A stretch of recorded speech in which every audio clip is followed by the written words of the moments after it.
Assalamu alaikum dear students. How are you all? I hope you all will be fine and doing well. I welcome you all to my channel Computer Tech and Solutions. As you already know that we are solving the MCQs paper from the Sahiwal board for the class first year of computer science subject. In this video we are going to solve the paper of 2016. And we are communicating in the Urdu language for the convenience so that everyone can understand the MCQs and the concept of the questions. So let's begin our video. आज हम start करेंगे 2016 का paper. इससे पहले की videos में हम 2013, 14 और 15 का पेपर डिस्कस कर चुके हैं। अगर आपने वो वीडियोस नहीं देखी तो आई रिकमेंड कि आप वो पहले वो वीडियोस देख लें ताकि आपके MCQs की तैयारी अच्छे तरीके से हो जाए। इन MCQs को सॉल्व करने का मकसद एक ये भी है कि आपके शॉर्ट क्वेश्चंस की तैयारी भी इनसे हो जाती है, क्योंकि हर MCQ को हमने डिटेल के साथ डिस्कस किया हुआ है। उसमें सारे उसके कॉन्सेप्ट्स, सारे ऑप्शंस को, हर एक चीज़ को डिटेल से डिस्कस किया हुआ है। तो इससे आपकी शॉर्ट क्वेश्चन की तैयारी भी हो जाती है और आपके MCQs भी कवर हो जाते हैं। तो स्टार्ट करते हैं आज का पेपर। 2016 का पेपर हम करने वाले हैं, जिसमें हम देखेंगे कि इस पेपर में क्या क्या MCQs आए थे। So let's begin with my introduction. My name is Muhammad Naveed Anjum and I am teaching as a lecturer in a college. So now let's continue towards our video. इससे पहले के जो हमारी वीडियोस थी उसमें हमने 2013 का पेपर देखा था, 14 का पेपर देखा था और 15 का पेपर देखा था। उसमें उन पेपर्स में हमारे पास 17 MCQs आते थे और 2016 के पेपर में हमारे पास 15 MCQs आना स्टार्ट हुए थे। 2016 से पेपर पैटर्न चेंज हो गया था आपका। तो चलते हैं MCQ नंबर 1 की तरफ।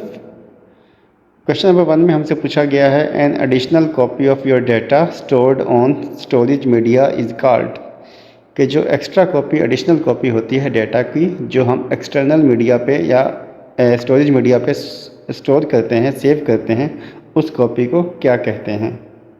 उस कॉपी को कहते हैं बैकअप ऑफ डाटा। इसमें हमारे पास सबसे पहला ऑप्शन ही इसका राइट आंसर है, backup of data. Set of data नहीं होगा, मूविंग डाटा ये भी नहीं होगा, ट्रांसफरिंग डाटा। ट्रांसफरिंग तो होता है डाटा को एक जगह से दूसरी जगह पे भेजना।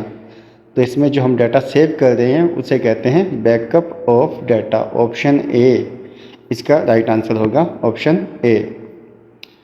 Now let's move towards question number 2। Question number 2 में हमारे पास सवाल है, if memory location is to be read, CPU places address in. Chapter number 5 से सवाल है ये कि अगर मेमोरी एड्रेस कोई भी रीड करना है CPU ने, तो CPU उसका एड्रेस कहाँ पे रखता है? तो CPU उसका एड्रेस रखता है, हमारे पास ऑप्शंस हैं MAR, MBR, PC और एक्यूमुलेटर। MAR है मेमोरी एड्रेस रजिस्टर, MBR है मेमोरी बफर रजिस्टर, PC है प्रोग्राम काउंटर और एक्यूमुलेटर हमारे पास एक्यूमुलेटर एक रजिस्टर है। तो इसमें हमारे पास जो राइट आंसर होगा मेमोरी एड्रेस रजिस्टर, जिसमें CPU अपने सारी एड्रेसेस को स्टोर करता है। ठीक है, तो इसमें राइट आंसर होगा MAR, memory address register. Option A will be the right answer. चलते हैं सवाल नंबर 3 की तरफ। सवाल नंबर 3 में हमसे पूछा गया है, the step that performs the action given in the instruction is called, कि किस स्टेप में हम वो एक्शन परफॉर्म करते हैं जो हमें इंस्ट्रक्शन में दिया होता है। तो उस स्टेप का नाम है एग्जीक्यूट। ठीक है, यहाँ पे हमारे पास डिफरेंट ऑप्शन है। फैच होता है कोई भी इंस्ट्रक्शन लेना, और कैलकुलेट होता है कोई ऑपरेशन कैलकुलेट करना, ये इंस्ट्रक्शन साइकिल का पार्ट नहीं है। और डी कोड होता है कि इंस्ट्रक्शन में से जो आपने काम करना है उसको निकालना, कि क्या काम करना है, उस इंस्ट्रक्शन को डी कोड करना, उस इंस्ट्रक्शन के मीनिंग को जानना, उसका मतलब जानना। और एग्जीक्यूट होता है कि जो इंस्ट्रक्शन में काम बताया गया है उसको परफॉर्म करना। तो हमसे सवाल यही पूछा गया था कि जो हमारे पास step that perform the action, कि जो स्टेप में एक्शन परफॉर्म किया जाता है उस स्टेप को क्या कहा जाता है? तो उसे हम कहते हैं execute. Option D will be the right answer, execute. चलते हैं सवाल नंबर 4 की तरफ। सवाल नंबर 4 में हमसे पूछा गया है, most applications of robotics are in which area. कि रोबोटिक्स की ज़्यादातर एप्लीकेशंस कौन से एरिया में, कौन सी फील्ड में इस्तेमाल होती हैं। तो रोबोटिक्स हमारे पास सबसे ज़्यादा इस्तेमाल होता है। वैसे तो यहाँ पे 4 ऑप्शन हैं, कुकिंग, मैन्युफैक्चरिंग, टीचिंग और फार्मिंग, लेकिन इन सबसे ज़्यादा इस्तेमाल होता है वो मैन्युफैक्चरिंग में। ठीक है, बाकी तीनों फील्ड्स में भी रोबोट्स इस्तेमाल होते हैं, लेकिन ज़्यादा इस्तेमाल इसका कहाँ पे है, मैन्युफैक्चरिंग, चीज़ें बनाने में। तो इसका ऑप्शन होगा right option, option B. Option B will be the correct answer. चलते हैं सवाल नंबर 5 की तरफ। सवाल नंबर 5 में हमसे पूछा गया है, an arrangement in which data can be received and sent simultaneously is called. कि एक ऐसी अरेंजमेंट जिसमें डाटा एक ही वक्त में सेंड भी किया जा सकता है, रिसीव भी किया जा सकता है, उस अरेंजमेंट को हम क्या कहते हैं। तो उस अरेंजमेंट को हम कहते हैं फुल डुप्लेक्स मोड। ठीक है, चैप्टर नंबर 2 से ये सवाल था हमारा, जिसमें सिंप्लेक्स होता है, जिसमें 2 डिवाइसेस हैं जो सिंप्लेक्स में सिर्फ डिवाइस डाटा सेंड कर सकती है, रिसीव नहीं कर सकती। ठीक है, सिंप्लेक्स में। और फुल डुप्लेक्स में डिवाइस डाटा सेंड भी कर सकती है, रिसीव भी कर सकती है एक ही वक्त में। और जो हाफ डुप्लेक्स है हमारे पास, हाफ डुप्लेक्स में डिवाइस डाटा सेंड कर सकती है, रिसीव कर सकती है, लेकिन अलग अलग वक्त में। कि जब वो डिवाइस डाटा सेंड कर रही होगी तो तब डाटा वो रिसीव नहीं करेगी, और जब वो रिसीव कर रही होगी तो तब वो डाटा सेंड नहीं कर सकती। और सेमी डुप्लेक्स कोई भी नहीं हमारे पास। ठीक है, अब इसकी एग्जांपल्स की बात करें, सिंप्लेक्स में हमारे पास जैसे कीबोर्ड से कंप्यूटर में जा रहा है, माउस से कंप्यूटर में जा रहा है डाटा, वो हमारे पास सिंप्लेक्स मोड है। या फिर हमारे पास जैसे कि आपके पास कोई भी इंटरनेट पे सर्फिंग कर रहे हैं, इंटरनेट से डाटा जब हम भेज रहे होते हैं तो हम डाटा उस वक्त मतलब हम भेजते हैं, हम रिसर्च करते हैं कोई चीज़, हम पहले रिक्वेस्ट करते हैं, फिर रिक्वेस्ट करने के बाद हमें वो चीज़ मिलती है। तो ये किसकी एग्जांपल है, हाफ डुप्लेक्स की। और कीबोर्ड और माउस वाली एग्जांपल किसकी है, सिंप्लेक्स की। इस तरह हमारे पास वॉकी टॉकी होती है, वॉकी टॉकी, ठीक है, वो भी किसकी एग्जांपल है, हाफ डुप्लेक्स की। वॉकी टॉकी में एक वक्त में एक ही काम होता है, या डाटा सेंड होता है या डाटा रिसीव होता है। और फुल डुप्लेक्स में डाटा आप सेंड भी कर सकते हैं, रिसीव भी कर सकते हैं। लाइक इसकी एग्जांपल होगी टेलीफोन, मोबाइल फ़ोन, जो हम कम्युनिकेशन करते हैं। और जो टीवी ब्रॉडकास्ट, इस तरह के एमसीक्यू आता है, टीवी ब्रॉडकास्ट मतलब टीवी जो आप देखते हैं वो क्या है, वो आपके पास सिंप्लेक्स मोड की एग्जांपल है। टीवी आप सिर्फ देख सकते हैं, आप टीवी में डाटा नहीं भेज सकते। ठीक है, टीवी जस्ट आप टीवी की नशरियात को देखते हैं, तो किसकी एग्जांपल है, सिंप्लेक्स मोड की एग्जांपल है। तो यहाँ पे क्वेश्चन था कि जिस ऐसा मोड जिसमें हम डाटा सेंड भी कर सकते हैं, रिसीव भी कर सकते हैं एक ही वक्त में, तो वो क्या है, full duplex mode. Option B will be the right answer. Now let's move toward question number 6। सवाल नंबर 6 में हमसे पूछा गया है, physical path that connects the source and receiver is known as. कि वो फिज़िकल रास्ता जिसमें सोर्स और रिसीवर को जोड़ा जाता है, कनेक्ट किया जाता है, उस रास्ते को क्या कहते हैं। तो उस रास्ते को हम चैनल भी कहते हैं, पाथ भी कहते हैं, कम्युनिकेशन चैनल भी कहते हैं, कम्युनिकेशन पाथ भी कहते हैं, मीडिया भी कहते हैं, मीडियम भी कहते हैं। ठीक है, ये सब उसके नाम हैं। तो यहाँ पे हमारे पास कम्युनिकेशन चैनल है, डिकोडर है, इनकोडर है, सेल्फ टेस्टिंग है। तो इसमें राइट आंसर होगा communication channel, option A. Let's move toward question number 6। Question number 6 में हमारे पास 7, क्वेश्चन नंबर 7 में चलते हैं, 6 हमने कर लिया। 7 में हमसे पूछा गया है, the layer of OSI model that establish connection of user maintain it and terminate it. कि आपके पास OSI मॉडल जो है उसकी कौन सी लेयर है जो यूज़र कनेक्शन को इस्टेब्लिश करती है, मेंटेन करती है, उसको टर्मिनेट करती है। तो वो लेयर हमारे पास है OSI लेयर में हमारे पास सेशन लेयर, जो कनेक्शन को इस्टेब्लिश करना, मेंटेन करना, उसको टर्मिनेट करना, उसको ख़त्म करना, ये काम है सेशन लेयर का। Option D will be the right answer. Now let's move toward question number 8। Question number 8 में हमसे पूछा गया है, transferring information from computer to internet is called. के कंप्यूटर से इंटरनेट की तरफ इंफॉर्मेशन भेजना, इसको क्या कहते हैं। तो इसे हम कहते हैं अपलोडिंग। कंप्यूटर से मतलब हमारे पर्सनल कंप्यूटर की बात हो रही है, यहाँ पे सर्वर की बात नहीं हो रही। ठीक है, अगर हम सर्वर की बात करेंगे, सर्वर से डाटा इंटरनेट पर जाता है, उसे कहते हैं डाउनलोडिंग। और अगर हमारे पर्सनल कंप्यूटर की बात हो रही है तो हमारे पास पर्सनल कंप्यूटर से, यहाँ पे पर्सनल कंप्यूटर का पूछा गया है, कि पर्सनल कंप्यूटर से डाटा इंटरनेट की तरफ भेजना, उसे हम कहते हैं अपलोडिंग। इसका राइट आंसर होगा option B, uploading. Okay, now let's move toward question number 9। सवाल नंबर 9 की तरफ चलते हैं। सवाल नंबर 9 में हमसे पूछा गया है the most familiar input device for computer is, कि कंप्यूटर के लिए सबसे कॉमन, सबसे आम इनपुट डिवाइस कौन सी है जो इस्तेमाल करते हैं? स्कैनर, कीबोर्ड, ग्राफिक टैबलेट या माउस।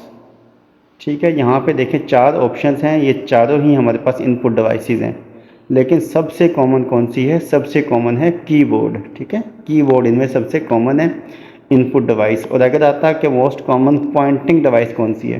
पॉइंटिंग डिवाइस हमारे पास माउस है सबसे कॉमन। ठीक है, लेकिन यहाँ पे सबसे कॉमन इनपुट डिवाइस पूछा है तो वो क्या होगा? कीबोर्ड। तो इसका राइट आंसर होगा keyboard. Option B will be the right answer.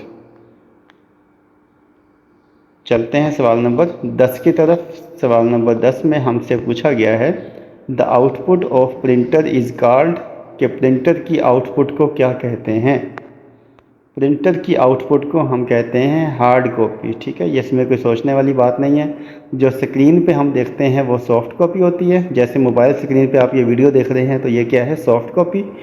अगर हम किसी पेपर का प्रिंट कर लेते हैं, जैसे आपकी टेक्स्ट बुक है, आपकी टेक्स्ट बुक को क्या कहेंगे? हार्ड कॉपी, प्रिंटेड फॉर्म में। जो भी डॉक्यूमेंट आपका प्रिंटेड फॉर्म में है वो हार्ड कॉपी है। जो डॉक्यूमेंट आप स्क्रीन पे देख रहे हैं, जो वीडियोस आप देख रहे हैं, जो आप ऑडियो सुन रहे हैं, वो आपके पास क्या है? Soft copy. इसको याद करने का तरीका ये है कि हार्ड कॉपी फिजिकल होती है, सॉफ्ट कॉपी फिजिकल नहीं होती, उसे हम टच नहीं कर सकते। हार्ड कॉपी को हम टच कर सकते हैं और सॉफ्ट कॉपी को हम एडिट कर सकते हैं, चेंज कर सकते हैं। हार्ड कॉपी को हम चेंज या एडिट नहीं कर सकते। ठीक है, ये हमारे पास इसका राइट आंसर होगा ऑप्शन ए, हार्ड कॉपी। प्रिंटर की आउटपुट हार्ड कॉपी। चलते हैं सवाल नंबर 11 की तरफ।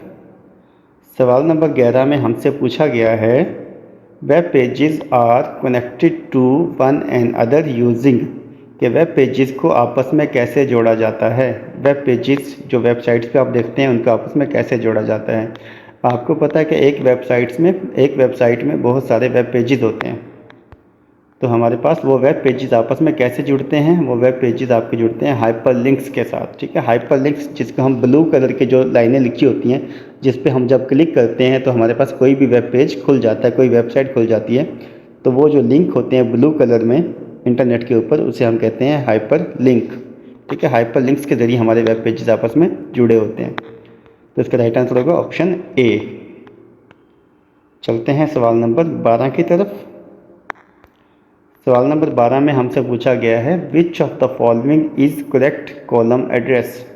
कह रहा है कि इन गिवन एड्रेसेस में से सबसे कॉमन कॉलम एड्रेस या करेक्ट कॉलम एड्रेस कौन सा है?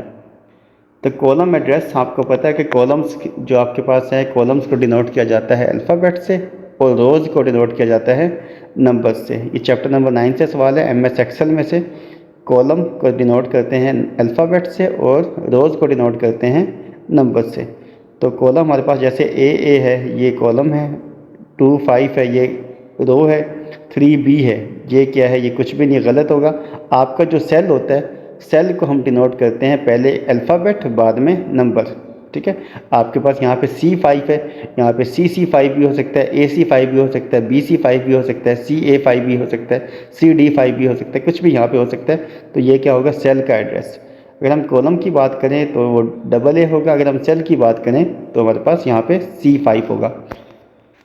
तो यहाँ पे हमारे पास इसका राइट आंसर होगा, ये सेल का लिखा हुआ है यहाँ पे C5। ठीक है, ये सेल है, सेल को डिनोट करते हैं C5 से। अगर हम कॉलम की बात करें उसको डिनोट करते हैं AA से। ठीक है, कॉलम हमारे पास अल्फ़ाबेट से डिनोट होते हैं और जो सेल है वो डिनोट होते हैं पहले अल्फ़ाबेट फिर बाद में रो नंबर।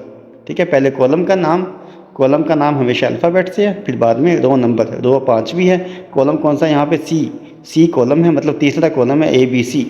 C कॉलम है और 5वीं रो है, तो ये सेल का एड्रेस है। अगर पूछें आपसे कि कॉलम का एड्रेस क्या होगा तो वो होगा AA। ठीक है, कॉलम का एड्रेस यहाँ पे AA होगा।